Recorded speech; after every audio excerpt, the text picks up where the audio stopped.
দর্শক, আমি এই মুহূর্তে আপনাদের সামনে কথা বলতে এসেছি অন্তর্বর্তীকালীন সরকারের সংস্কার প্রসঙ্গ নিয়ে। আপনারা ইতিমধ্যেই গণমাধ্যমের কল্যাণে জেনেছেন যে গতকাল সোমবার 4 তারিখ প্রধান উপদেষ্টা প্রফেসর মোহাম্মদ ইউনূসের সঙ্গে সংস্কার কমিশনের প্রধানরা বৈঠক করেছেন। আপনারা জানেন যে এই অন্তর্বর্তীকালীন সরকারটি গঠনের পরে 8 অগস্ট সরকার গঠন হয়। এর ঠিক 1 মাস পরে 11 সেপ্টেম্বর প্রধান উপদেষ্টা প্রফেসর মোহাম্মদ ইউনূস জাতির উদ্দেশ্যে এক ভাষণে 6টি রাষ্ট্রের প্রয়োজনীয় সংস্কার কমিশন গঠনের কথা বলেন। এই 6টি কমিশন গঠিত হয় এবং গত 1 মাস যাবৎ কমিশন কাজ করছে। গতকালকের বৈঠকে এই 6 কমিশনের প্রধানরা উপস্থিত ছিলেন। বৈঠকে নির্বাচন কমিশন সংস্কার কমিশন প্রধান ডক্টর বদিউল আলম মজুমদার, জনপ্রশাসন সংস্কার কমিশন প্রধান আব্দুল মুঈদ চৌধুরী, পুলিশ সংস্কার কমিশনের প্রধান সফর রাজ হোসেন, বিচার বিভাগ সংস্কার কমিশন প্রধান বিচারপতি শাহ আবু নাইম মমিনুর রহমান, দুর্নীতি দমন কমিশন সংস্কার কমিশন প্রধান ইফতেখারুজ্জামান এবং সংবিধান সংস্কার কমিশন প্রধান অধ্যাপক আলী রিয়াজ অংশগ্রহণ করেন। বৈঠকে তারা তাদের কাজ কি অবস্থা, কাজের একটা আপডেট জানিয়েছেন এবং কাজ যে পুরোদমে চলছে এটি জানিয়েছেন। কিন্তু এই সংস্কার কমিশনকে দিয়ে বা এই যে সরকার যে সংস্কারের নামে একটা কার্যক্রম চালাচ্ছে, এটি কতদূর সম্ভব? এই সংস্কার কি সরকার করতে পারবে? এমন প্রশ্ন দেখা দিয়েছে। সরকার যেখানে দেশটাই সুষ্ঠুভাবে 3 মাস হয়ে গেছে, দেশটাই নিয়ন্ত্রণে আনতে পারেনি। দেশের একটা রিমোট থাকে, সরকার প্রধানের হাতে, রাষ্ট্রপ্রধানের হাতে রিমোট কন্ট্রোল থাকে যে আমি রিমোটটা চাপ দেব, ওই কাজটা বন্ধ হয়ে যাবে, রিমোটটা চাপ দেব, ওই কাজটা শুরু হবে, আবার রিমোট চাপ দেব, কাজটা স্থগিত হবে। সরকার প্রধানের হাতে এমন রিমোটই থাকা উচিত। কিন্তু বর্তমান সরকার প্রধান প্রফেসর ইউনূসের হাতে কোনো রিমোট নেই, কারণ দেশের কোনো কিছু তার নিয়ন্ত্রণে নেই, কন্ট্রোলে নেই।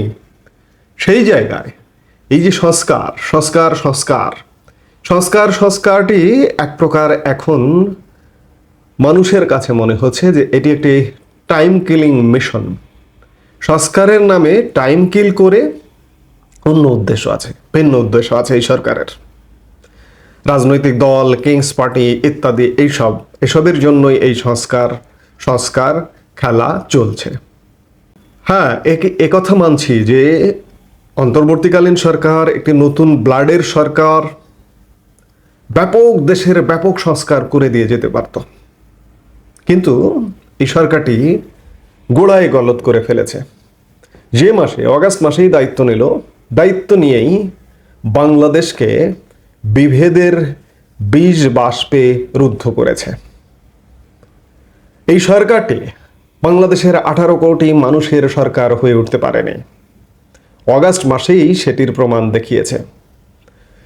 আমি যদি অন্য কোনো কিছু নেই, আগে রাজনৈতিক কথাটাই বলি, যে আমি যদি রাজনৈতিকভাবেই বিবেচনা করি, বাংলাদেশের মানুষ যেমন জামাতকে ভোট দেয় খুব স্বল্প সংখ্যক, প্রধান দল বাংলাদেশ জাতীয়তাবাদী দল বিএনপিকে ভোট দেয়, আওয়ামী লীগকে ভোট দেয়, সামান্য কিছু জাতীয় পার্টিকে ভোট দেয়। এই সরকারটির হওয়া উচিত ছিল কি সবার সরকার, আওয়ামী লীগের সরকার, বিএনপির সরকার, জাতীয় পার্টির সরকার, জামাতের সরকার। কিন্তু এই সরকারটি হয়ে উঠেছে শুধুমাত্র জামাতের সরকার। আওয়ামী লীগের তো চরম বিরুদ্ধাচরণ, আওয়ামী লীগের নাম শুনতে পারে না। বিএনপির শুরু দিকে নানা রকম পলিসি করে একটা স্পেস দিয়ে চলেছে, কিন্তু এখন উন্মোচিত হচ্ছে যে বিএনপিকেও এই সরকার ডিভাইড করতে চায়। জাতীয় পার্টি নেই, সরকারের গুড বুকে শুধু আছে জামাত। শুধুমাত্র একটি দলের সরকার হয়ে তো সব মানুষের কথা বলা যাবে না। এবং সংস্কারগুলো তো তাহলে সব মানুষের হবে না, 18 কোটি মানুষের সংস্কার হবে না। এই সরকারটি দায়িত্ব নিয়ে যদি অগাস্ট মাসটা আওয়ামী লীগের জন্য একটা শোকের মাস, সেই শোকটা পালন করতে দিত, সেই শোকে সামিল হতো।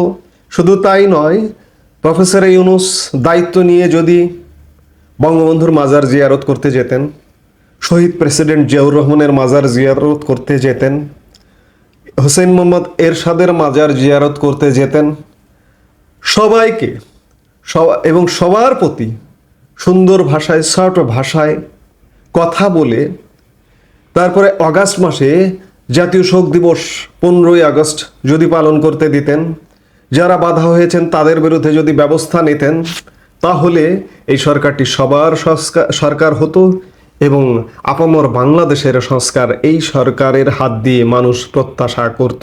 যে ধর্মীয় বিভেদও তৈরি করেছে এই সরকারটি শুধুমাত্র উগ্র সাম্প্রদায়িক শক্তির সরকার হয়ে উঠেছে। আপামর মুসলমান জনগণের সরকার হয়নি, হিন্দু জনগণের সরকার হয়নি, বৌদ্ধ জনগণের সরকার হয়নি, খ্রিস্টান জনগণের সরকার হয়নি। কাজেই এই সরকারের হাত দিয়ে সামগ্রিক সুষ্ঠু সংস্কার সম্ভব নয়। আমি গত পরশু আমার এই চ্যানেলটিতে, যেটা চ্যানেলটিতে কথা বলছি, এই চ্যানেলটিতে এই কমিউনিটি প্ল্যাটফর্মে একটি জরিপ চালিয়েছিলাম। সেটি হচ্ছে যে প্রশ্নটা ছিল এমন, অন্তর্বর্তীকালীন সরকার দেশ চালাতে ব্যর্থ, সেটি কদিন আগের জরিপে আপনারা জানিয়েছেন। আমি কদিন আগেও এমন একটি জরিপ চালিয়েছিলাম যে এই সরকারটি সফল নাকি ব্যর্থ। 90% উপরে মানুষ জানিয়েছিলেন যে এটি ব্যর্থ। আমার প্রশ্ন ছিল, এমন একটি ব্যর্থ সরকার বিভিন্ন সংস্কার কমিশন গঠন করেছে, এই ব্যর্থ সরকারের হাত দিয়ে কি কোনো সুষ্ঠু সংস্কার হতে পারে? প্রশ্ন ছিল এমন। 24 ঘন্টায় ভোট দিয়েছেন 11,000 মানুষ। এখানে হ্যাঁ বলেছেন মাত্র 7% যে এই সরকারের দ্বারা সংস্কার সম্ভব, না বলেছেন 91% মানুষ, কোনো মন্তব্য নেই বলেছেন 2% মানুষ। অর্থাৎ 91% মানুষ মনে করছেন না যে সরকারটি দেশটি নিজেদের কন্ট্রোলে আনতে পারে না, সুষ্ঠুভাবে পরিচালনা করতে পারে না, সেই সরকারটি কিভাবে 18 কোটি মানুষের মনের যে সংস্কার, সেই সংস্কার করতে পারে। অর্থাৎ মানুষ মনে করছে যে এখন কোনো সংস্কার প্রয়োজন নেই, অন্ততপক্ষে এই সরকার, এই বিভেদপূর্ণ সরকারের হাত দিয়ে এরা সঠিক সংস্কার করতে পারবে না। মানুষের দাবি একটাই যে দ্রুত নির্বাচন দিন, নির্বাচন দিয়ে রাজনৈতিক কর্তৃপক্ষের হাতে ক্ষমতা হস্তান্তর করুন। এটি হচ্ছে বেশিরভাগ মানুষের কথা, বেশিরভাগ মানুষের ভাষা। আবার মানুষ এটিও মনে করে যে আমাদের যে রাজনৈতিক দলের যে সংস্কৃতি, সেটি আওয়ামী লীগ বলুন, বিএনপি বলুন, জাতীয় পার্টি বলুন, জামাত বলুন, এটিও কিন্তু মানুষের সন্তুষ্টির জায়গায় নেই। কিন্তু তারপরে মানুষ রাজনৈতিক সরকারকেই আস্থার জায়গায় মনে করে। আর সবচেয়ে বেশি করে মনে করছে এই যে গত 3 মাসে মানুষের জীবনযাত্রার ব্যয় সীমাহীন বেড়ে গেছে, আইন শৃঙ্খলা নেই বললেই চলে, কোথায় কখন কি ঘটে কেউ বলতে পারে না।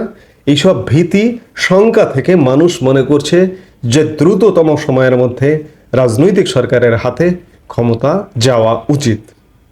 কোনো সংস্কার নয়, কোনো সংস্কারের জন্য সময় কিল করার পক্ষে মানুষ নয়।